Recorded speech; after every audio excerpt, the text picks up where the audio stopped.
Welcome to my channel Fun with Adwita. Today I am going to review a rock art kit. I am very excited.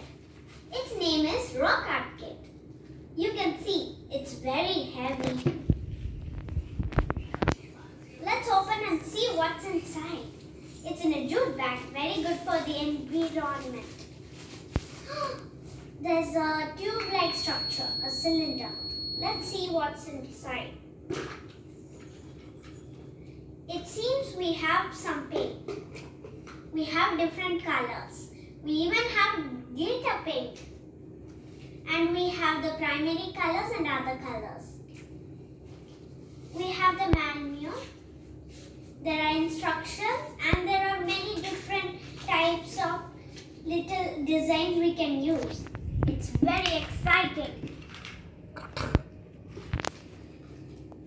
And there's a paintbrush. In this bubble wrap, there's rocks.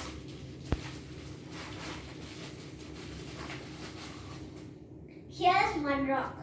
We basically have 4 rocks.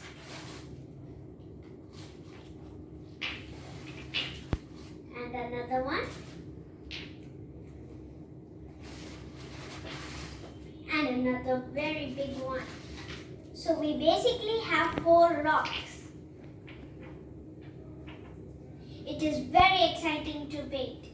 I have tested it out and it's very nice. It is very good quality. Thank you.